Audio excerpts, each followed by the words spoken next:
किसान साथियों नमस्कार, राम राम, सत श्री अकाल, आदाब। किसान साथियों आप अच्छे होंगे, ठीक होंगे, भगवान से कामना करते हैं, दुआ करते हैं आप जहाँ भी रहें स्वस्थ रहें, अच्छे रहें, आपके काम में दिन दुगनी रात चुगनी उनती हो।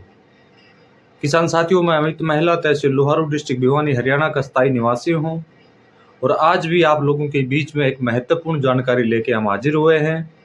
जो 2 वीडियो हमने कवच के ऊपर बनाए थे उसी के ऊपर काफ़ी सवाल हमारे सामने आए हैं और उन्हीं 2 विषयों पर हम आज आपसे बातचीत करेंगे ताकि आप उसमें क्लियर हो सके।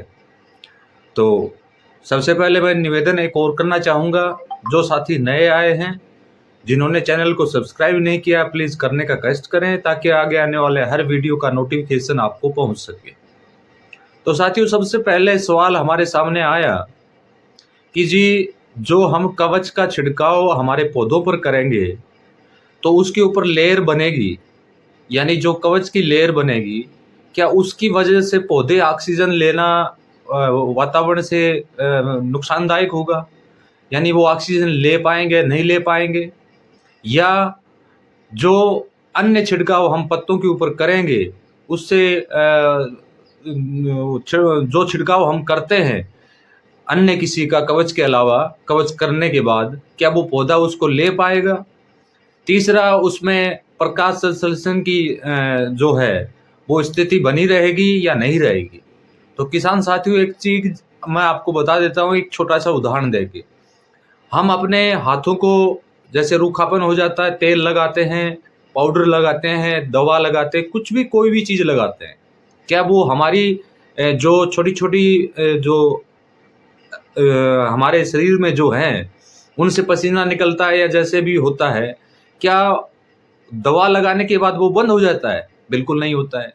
तो ये भ्रांति हमारे दिमाग में एक फैली हुई है कि वो लेयर अगर उसके ऊपर हो जाएगी तो प्रकाश संश्लेषण नहीं होगा, पौधा ऑक्सीजन नहीं ले पाएगा, दूसरा छिड़काव हम करेंगे पौधा उसको एक्सेप्ट नहीं कर पाएगा।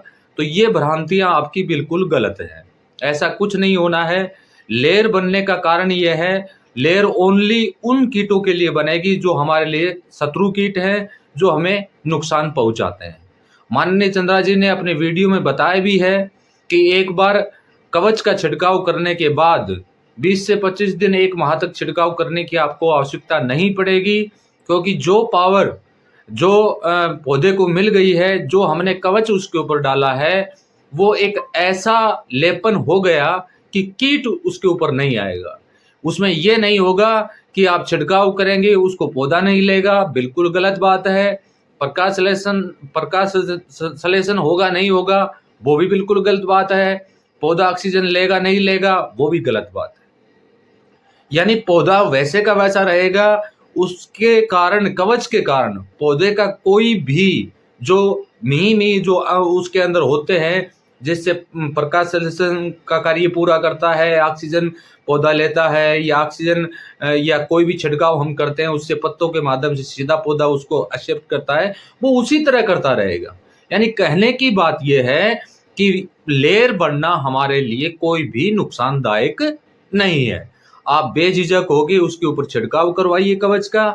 कवच का मतलब केवल इतना है कि जो कीट हमारे हैं, वो कीट हमारे पौधों पर नहीं आएँगे। अब उसके साथ-साथ 2-3 सवाल और निकल के आते हैं। क्या जी हमारी फसलों के अंदर अगर रोग नहीं है, तो भी हम कवच का छिड़काव कर सकते हैं? बिल्कुल कर सकते हैं। अगर आप ऐसा करते हैं, तो रोग आपके खेत में भटकेगा नहीं, बिल्कुल दूर भाग जाएँगे कीट। क्योंकि इसके अंदर जो महक है, उस महक के कारण ही कीट दूर होंगे। एक सवाल हमारे सामने आया, क्या चिपचिपा घोल उसमें जो एलोवेरा से बनाते हैं, गोंद से बनाते हैं, वो डालना है? अगर आपके पास है तो डाल सकते हैं, नहीं है तो कोई भी आवश्यकता आपको डालने की नहीं है। ये तो हुआ पहला क्वेश्चन। दूसरा, काफ़ी साथियों का सवाल है कि सर चूने का जो घोल है, वो हम कवच बनाते समय उसी में डालना है क्या? बिल्कुल नहीं डालना जी। कवच 20 से 21 दिन में रेडी होगा। आज आपने उसको बनने के लिए छोड़ा है तो वो 20 से 21 दिन में तैयार होगा। और ध्यान इस बात का आपको रखना है, सुबह शाम उसको 1 से 2 मिनट तक हिलाना है। या आपके पास एयर पंप हो, जो मछली पालन में जो घरों पर जो मछलियाँ पालते हैं यानी छोटे कांच के जो होते हैं उसमें जो हम एयर पंप छोड़ते हैं, जो बाहर का ऑक्सीजन लेके पानी में छोड़ता है, वो जो कार्य करता है, अगर वो पंप आपके पास है तो वो आप अगर लगाते हैं तो कवच का जो घोल है वो 21 दिन के बजाय 15 दिन में रेडी हो जाएगा। चूने का घोल का मतलब ये है कि चूने का घोल आपको अलग से तैयार करना है। ये नहीं कि कवच का घोल आप तैयार करते हो उसके अंदर ही आप मिला दे उसको, ऐसा बिल्कुल नहीं करना है। जैसे मान लीजिए आपने 100 लीटर कवच का घोल बनाया है तो उसके लिए 1 किलो चूना 10 लीटर पानी या 5 लीटर पानी में आपको अलग से बनाना है। और वो कब बनाना है? जब छिड़काव, मान लीजिए आपका घोल जो कवच का है वो 21 दिन में रेडी हो गया, तो 20 दिन जब उसको हो जाते हैं उस समय आप चूने का घोल 10 लीटर पानी या 5 लीटर पानी में 1 केजी डाल के छोड़ दीजिए। 24 घंटे में वो तैयार हो जाएगा। उसके बाद जब आप छिड़काव करवाते हैं उस समय जो ऊपर का पानी होता है चूने का, वो पानी आपको उस कवच के अंदर, कवच के घोल के अंदर मिला के आपको छिड़काव करवाना है। और चूने के घोल का आपको पता है उसके अंदर नेचुरल कैल्शियम होता है, वायरस के अटैक को खत्म करता है, और कवच अगर उसके साथ मिल जाता है तो उसकी पावर दुगनी तिगनी चौगनी होने का कार्य करती है। अब सेम इसी प्रकार 200 लीटर में अगर आप बनाते हैं, 1 बोतल कवच की आप उसमें डालते हैं और 2 केजी गुड़ आप उसमें डालते हैं, और फिर वो 20 से 21 दिन में रेडी होगा। तो उसके लिए 200 लीटर अगर आप बनाते हैं तो 200 लीटर पानी के लिए आपको 2 केजी चूने की आवश्यकता होगी। 2 केजी चूना आप किसी भी पात्र में 10 लीटर पानी के अंदर डाल दीजिए, 24 आवर्स में वो रेडी हो जाएगा। चूना नीचे बैठ जाएगा, जो ऊपर का जो पानी है वो आपको उस घोल के अंदर मिलाने का कार्य आपको करना है। इस बात का बिल्कुल ध्यान रखना है कि चूने के घोल का उपयोग जो है वो आप, ये नहीं है कि आप जब कवच आप बनाने छोड़ते हैं उसी समय चूना उसमें आप डाल दें, ऐसा बिल्कुल कतई ही आपको नहीं करना है। कल के वीडियो में जो मैंने बताया था कि OWDC जैसे तैयार होता है, पहले हम 2 केजी गुड़ डालते थे 200 लीटर के लिए, उसमें 1 केजी गुड़ से भी वही बैक्टीरिया बनेगा जो 2 केजी से बनेगा। काफी साथियों ने इसका एक सवाल भी किया था, सर 2 केजी अगर हम डालते हैं तो कोई दिक्कत है? कोई भी दिक्कत नहीं है, डाल सकते हैं।